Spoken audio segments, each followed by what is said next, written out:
Hello and welcome to this discussion we are having at ORF. It's a digital conversation. And this will be the first of a series of conversations on India's China conundrum.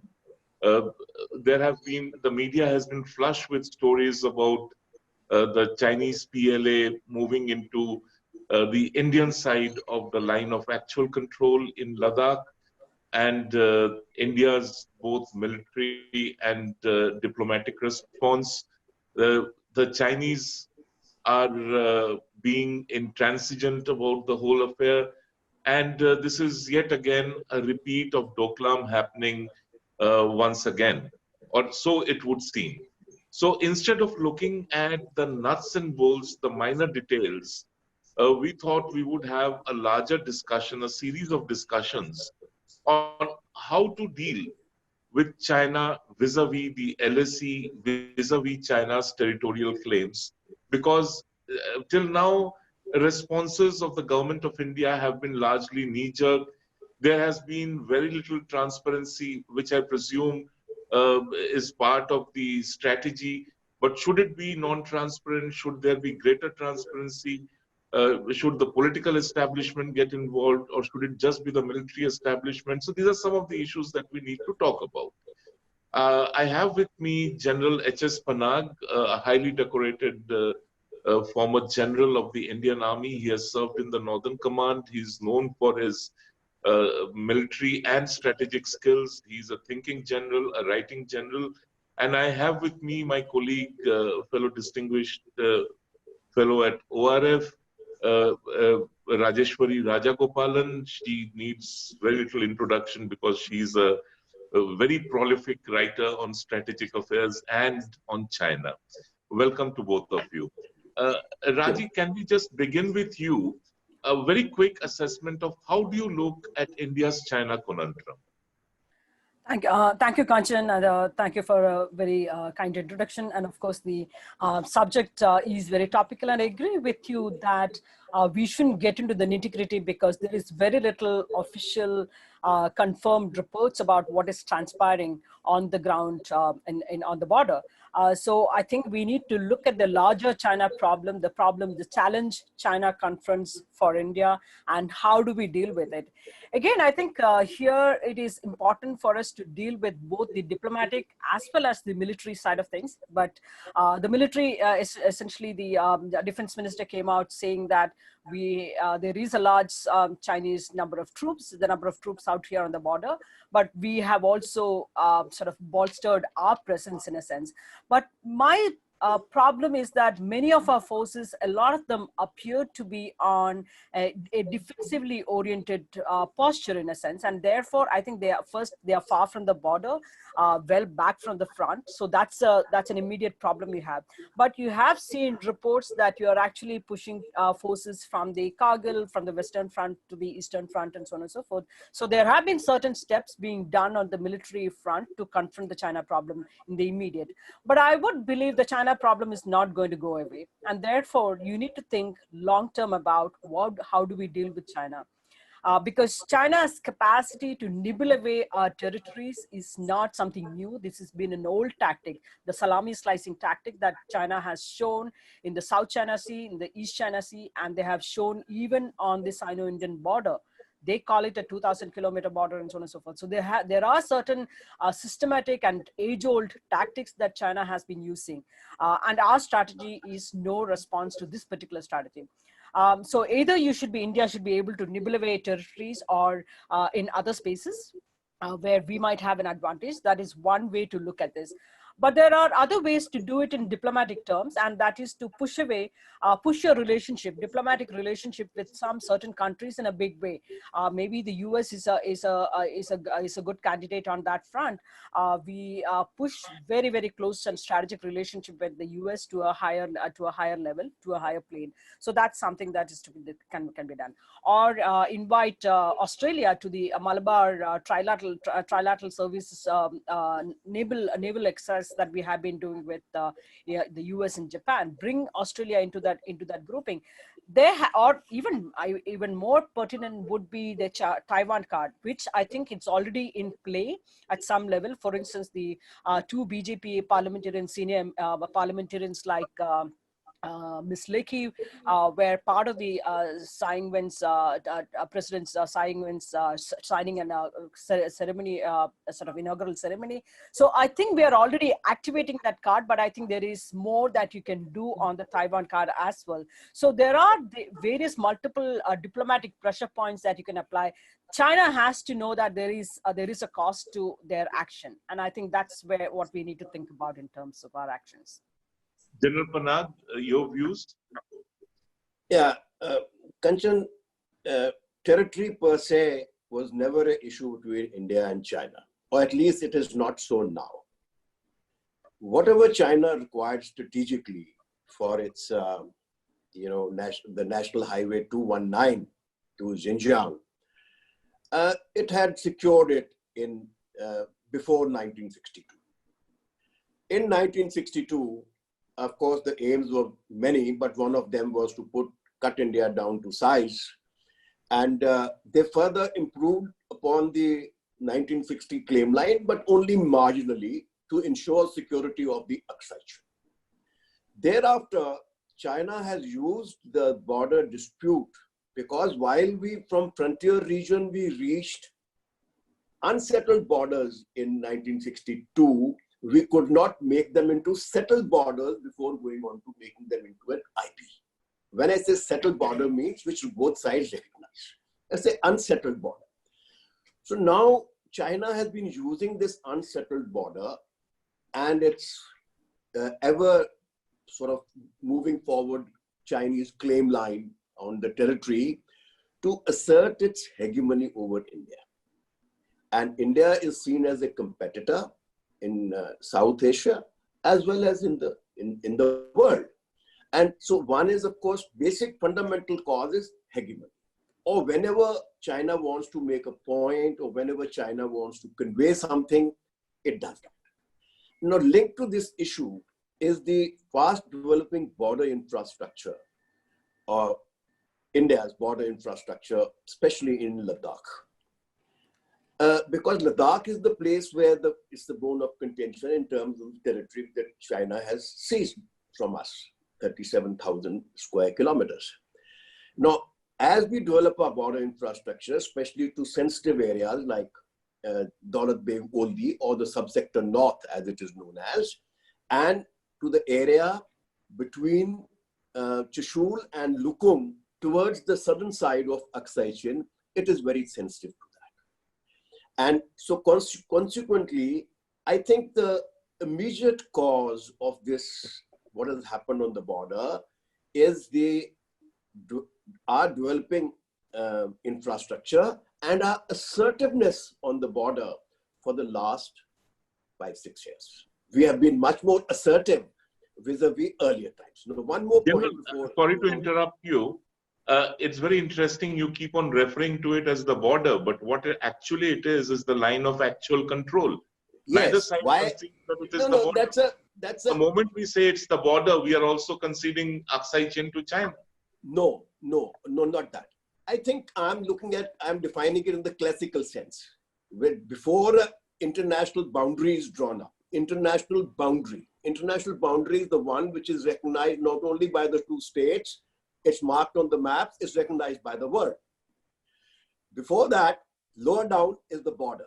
A border is a place where from a frontier region where both sides inch forward for economic or other reasons or whatever reasons and finally confront each other, as we did in 1962, that becomes the border. I'm looking at in the classic definition of frontiers, borders, and international boundaries. So to that extent, it's a de facto border. LAC is merely a nomenclature. It's merely a nomenclature. So how would the LAC be different from the LOC? The LOC is a settled border. Both sides are still, we are claiming whole of Baltistan and POK. Pakistan claims whole of Jammu and Kashmir. So it is still not, there is no international boundary. But LOC was agreed upon, and both in 1949, under UN aegis, and in 1971 through direct negotiations, we have exchanged marked maps.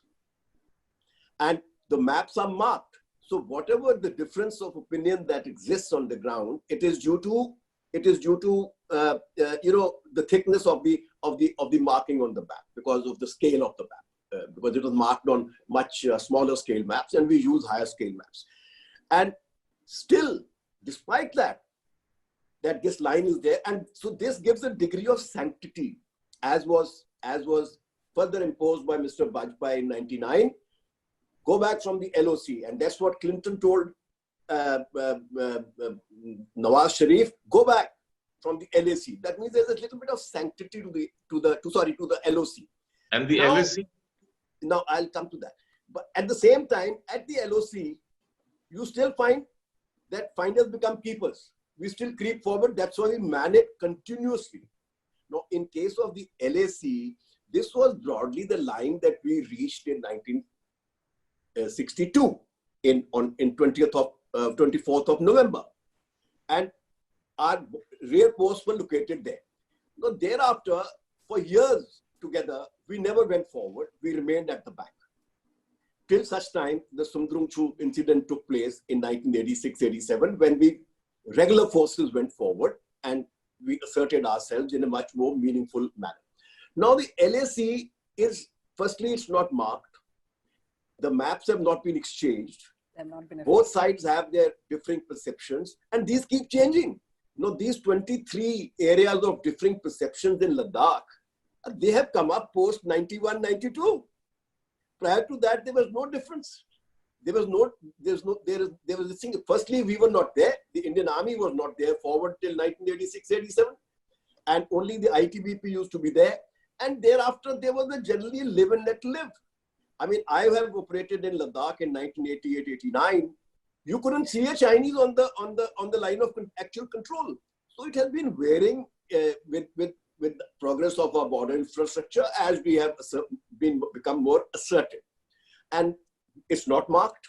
So but at the same time, it is, place, and with ever changing this thing stand, you can keep changing your perception. Yeah, Rajiv, you were saying something. You want to come in? Yeah, absolutely. So we become assertive and we become so on and so forth, and we increase our strength and our presence on the border. But it is not just us doing that.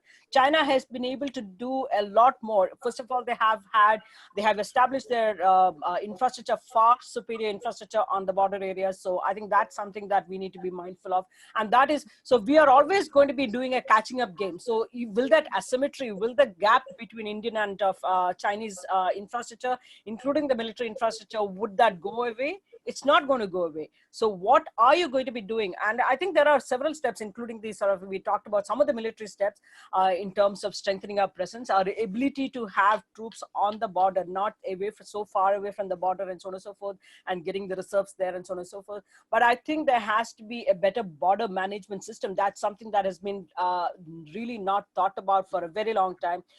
If you look at the Sino-Indian border areas from the Chinese side, they have a single agency that is responsible for the border infrastructure, the border management, and all put together. That is something, that is the kind of thinking that we need to have, because if you have different agencies under the MHA, Ministry of Home Affairs, Ministry of Defense, you are going to be running into constant problems by getting the management, border management, the idea and the planning itself is going to be in problem. Then, of course, whether you're well equipped in terms of the number of troops on the border areas, and plus the kind of men and material, equipments and platforms that you have on the border areas, again, it's lagging, of course, because of the infrastructure gap that we have. So that will continue to be a problem in a sense. See, absolutely. It's interesting, Raji, you have brought up this point of border management. When the Kargil Review Commission was formed and its report came in, one of the key recommendations centered around border management, as different from now. A long time has passed, and I think the government revisited the recommendations. I don't think much has happened, like you said, that a single agency in charge of border. We know that on the LOC, there's sudden firing, there's sudden intrusion, there's sudden violence. Along the LAC, China keeps on intruding. Along the eastern frontier, It's a porous border with virtually no control on human movement, human trafficking, and all kinds of crime happening. So in totality, and this is to carry the story forward, General, what do we do about border management?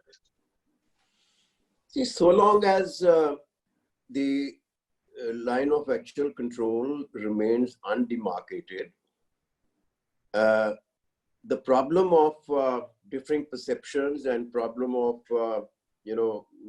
confrontations will always be there. We can't get away from it. So the first step is that we must make China agree to an acceptable line. Even if China does advance differing perceptions, then we can work out the management of the areas of differing perceptions separately, as opposed to the management of the entire LAC. The LAC, once you agree to certain areas, then you can put markers there, have your token presence, have proper gates, open up the area for small local trade. And in the areas of differing perceptions, you can still have a center line marked, and then you can lay down a clear-cut mechanism. What has happened is that in all the border agreements that we have signed since '93, and there are a host of them, 5, 6, 7, 8, right up to the one at the Chennai summit that we had just last year, host of agreements. But the fine print is never put down on paper. We do not. It remains very ambiguous. So when you come to, let's say, take the case of Pangong Tso. Now, Pangong Tso should have a separate sub-agreement which the military should have signed by now, or at the diplomatic level, that this is how we'll manage the Pangong Tso area. So this problem is likely to continue. Now, second part is about the border infrastructure. See, moment we open the border to the public and develop the infrastructure in that manner. Now, what China has done, apart from the upliftment of the population, that is of Tibetan population that's living along the LAC, it's making it a tourist attraction. You just see from the satellite imagery the city of Nagari, which is just about 50 kilometers from Damchok, and you look at Damchok on our side. It's a world of a difference. It's a well laid out city with an airport, and Damchok appears to be a primitive village. So when we develop our infrastructure, we must develop it in the garb of and also act like that it is being developed for our development of our country. Open it to tourism. Let there be tours by the tourists, safaris and what have you there. Once your border infrastructure is developed, for the civilians, it's automatically the military border infrastructure. I agree entirely with that particular perspective. In a sense, you need to have a broader idea behind some of the border infrastructure. So whether you use it actually or not, once you have the physical infrastructure in place, it can be used in a very dual-use purpose in a sense. But again, I want to go back very quickly on the agreements that have been signed. I think agreements that have been signed, you have, like the general said, you have a number of them. But I think the two important ones were the 1993 and 1996 CBMs, the military border CBMs. Those can be effective provided there is clarity on the LAC, because both of them, many of the clauses of those two agreements, for instance, have to do with the distance from the LAC. So when you do not have a clear understanding of where the LAC lie, those agreements, including the last, the BDC, the Border Defense Cooperation Agreement, all of those are pointless efforts if you do not have that perception of the clearer understanding of the LAC. And is China interested in kind of gaining a better understanding and clarity on where the LAC is? They are not. When they have not agreed to exchange maps or even identify these markers on the physical ground, why would they be doing that now at this point of time? They think that they are so powerful, they are so militarily capable and superior a force, they are in no mood to relax and get to the table and agree with India on. This is a nice strategy from their point of view to keep India off the balance. Why would they change their strategy and agree to? Rajiv, what you are saying is absolutely correct. And I also agree with General Panag. But there is also a trust factor involved over here. Can you trust China? Because every time we have had a meeting on the border dispute, or every time we have had an agreement on the border, or on a part of the LAC, or we have had CBMs, the concluding statement invariably was that let's put this on the back burner and move ahead on other things where there is agreement and consensus. But while we have moved ahead on other issues, on trade, on this, on that, but they quietly come in and again raise the ante on the border. Absolutely, Kanchan. Can we trust China? I cannot trust China. There is a huge distrust factor, and that factor will only grow exponentially from now onwards. And China was never to be trusted 10 years ago, 20 years ago, even more so in the future as China becomes more powerful. They have become so arrogant about their capabilities, and they think that I am sure that they will get to be the #1 superpower at someday. But the fact is that they seem to be in a big hurry to get to the to the high table and sit and dictate to the rest of the world how the world should be run. Second, they believe in a hegemonic world for sure, and certainly a hegemonic Asia, which has been reiterated in many of the speeches I've seen from last 10 years almost. So hegemonic Asia, they do not want to see any peer competitor. Even we may be 2 generations away in terms of our developments, and whether it's in military, economic, and so on and so forth. But the fact is that they do look at India as a peer competitor, and they do not want to see anybody competing with them. But that is that's part of their problem in a sense. They have a conception of Asia, which is their rise is a natural phenomena, and their rise is natural phenomena. Nobody should question. Whereas both, for instance, India and Japan, to a large extent, again have a very inclusive agenda in terms of the Asian strategic framework and so on and so forth, where we are willing to live with 2 or 3 other rising powers at the same time. But that's not the concept that China believes in or wants to follow in the future. Second, we can have economic ties. That's not going to change the basic nature of interstate ties between India and China. Around 2000, our trade was just about $2 or $3 billion. But around the same time, the trade has grown from there to now about close to $100 billion. The competition, the suspicion, the potential for conflict, all of that has increased. So the people who say that creating economic linkages will remove the possibility of a conflict, that's far from the truth. Trade has not removed, has brought in peace. It's never going to be the case between India and China when the broader interstate relations are so contested in nature. General Panag, in this atmosphere of distrust, and possibly the Chinese also don't trust us, but that really is not my concern. India doesn't trust China. India cannot afford to trust China, no matter what we say. The Wuhan spirit and this spirit and that spirit. The fact is, the bottom line is that we cannot afford to trust China. Now, when there is a trust deficit of such magnitude, what really are the options on the LAC? Now, the reason I'm asking you this is that we can just look at it from a military perspective, and then I will ask Raji to come in on the 3 points she made about the Quad and the Malabar exercise and Taiwan. But as a general, what is your military perspective? See, at the moment, the asymmetry between us and China militarily is very acute. Acute, or I would say that China is far superior to us militarily. When I say I'm talking in military terms, it's more in technological terms. I mean, if we have the capability of firing, say, let's say 20 to 30 cruise missiles or equivalent, I'm talking of conventional ones. China will have the capacity to, fire back 1,000. It's that kind of asymmetry. Now, when you have this kind of asymmetry, for us to catch up is going to take a long time. Our defense budget itself should tell the whole story. Chinese defense budget is 3 times ours.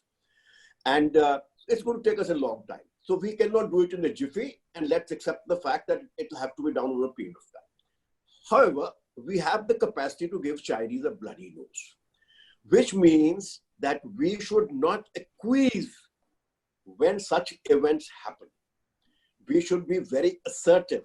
If at the end of this particular latest face-off that we are having, if we can convince China diplomatically and militarily that this cannot go on endlessly and this has to stop and we have to come to a better way of managing this, I think that would be a very good strategic aim for India.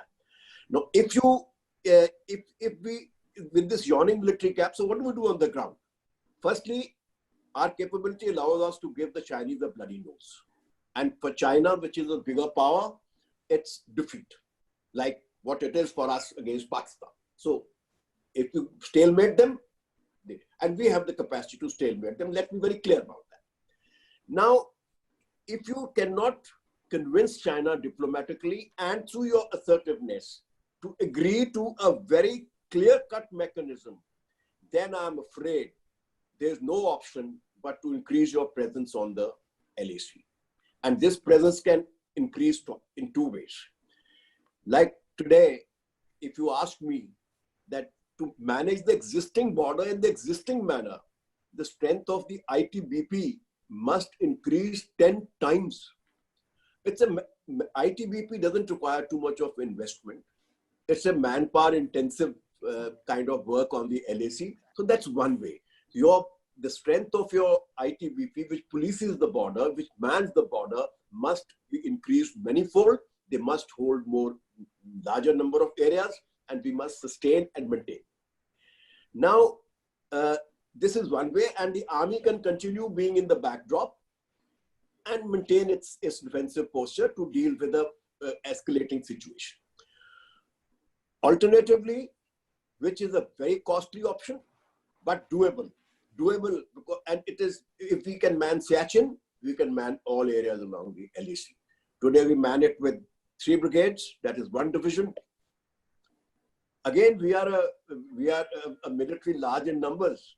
All we have to do is to put 4 to 5 divisions on the ground and put them forward, and you will man the LAC like the LOC. But the danger then is that LAC will become like the LOC, with artillery duels and daily firings, etc. So I would put it this way, that if I were to give a solution, I would say increase your policing much more and take this incident or incident that may occur in the near future to a point, militarily and diplomatically, to force China that this cannot go on any further, that we have to come to terms, and the terms have to be more acceptable to both sides, and we cannot violate those things. Unless we do that, then this sort of a thing will happen tomorrow, day after. And their blatantness with which they have done it so far is, I mean, at the very time you, at the highest level, you are sitting with the person concerned, enjoying a ballet or some other kind of a show, he is transgressing across your territory in that song in 2014. I mean, this is the brazenness with which China does it. So if we, at the end of this face-off, we must ensure that something of that sort comes out. If it does not, it will happen again tomorrow. Raji, it at times it can be pretty frustrating, and I guess. Yeah. Here's a country you cannot trust, you must not trust. You have a military asymmetry, which General Panag very rightly explained, will take a long time to catch up. And even as we try to catch up, China will also be exactly further scaling up its capacities and abilities. So a potential way out of this is to rejig our diplomatic offensive. Yeah. And like you said, focus on the Quad Plus, yeah. Focus on Malabar, bring Australia. I think there's already, I think I read a story that Australia is being brought in into Malabar. And then there's, of course, Taiwan. We have been doing a few things behind the scene. Yeah. But a larger effort would, I think it would require a lot of effort. A larger game would be if you could try and dip into the angst that has been building up in all these smaller BRI countries, which now suddenly have woken up and discovered that they owe a lot of money to China, which they can never pay back. Right. And so it's either pay up or give me more of your sovereign rights. Exactly. Yeah. So do you think that's a good idea? No, I think I agree with a lot of points what you said. I think all of these tracks have to go simultaneously, hand in hand. You cannot do one or the other in kind of meeting or addressing the China challenge effectively. On the one hand, you need to the military modernization has to pick up pace. And given the current defense budget that we have, which have been the lowest in the last 2 years since the 1962 war, that's a telling figure. But that has to change, and you need to think about the priorities, the military priorities. The CDS has come out with making certain statements, but I think it is not giving up your aircraft carrier for something else. But I think you got to be a smart reorganization of the military, where trimming of the army may be one answer to go look at, in a sense, because globally that has been also that strategy in a sense. So on the one hand, you need to do the military, what you need to do in the military in terms of the capability build up, trimming the size of the forces, and so on and so forth. Second is of course the diplomatic rejig or the maneuvering that you need to do. You have now a Quad. The fact that a second time the Quad came back for a second time is a very clear response to the fact that the threats and the challenges that pushed these countries, the 4 countries, to the Quad in the first instance has not gone away. Not only not gone away, but those threats have become magnified in a sense over the last decade, and therefore the Quad has come back for the second term. The fact that they have been upgraded to a foreign ministerial level again shows the comfort and the confidence level, as well as the commitment of the 4 countries to the Quad.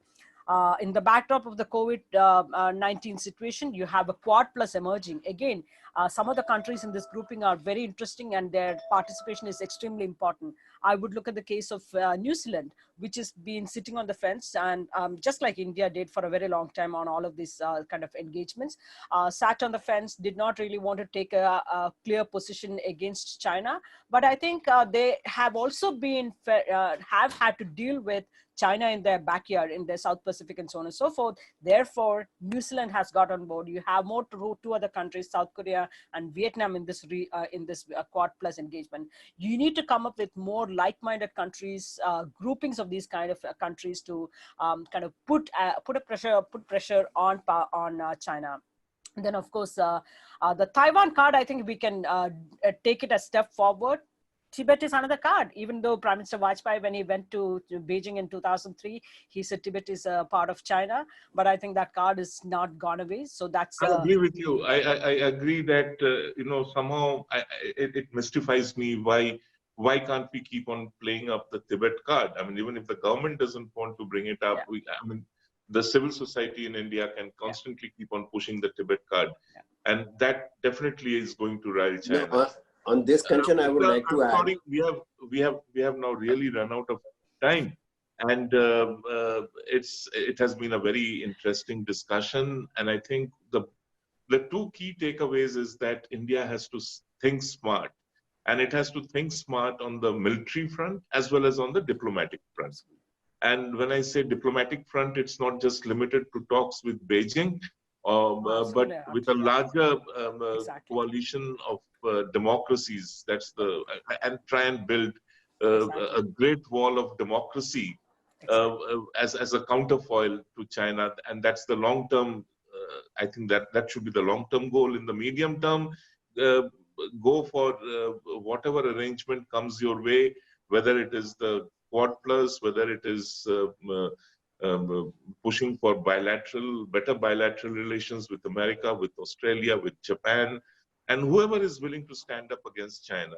And lastly, Taiwan, and I think Taiwan deserves a full discussion by itself.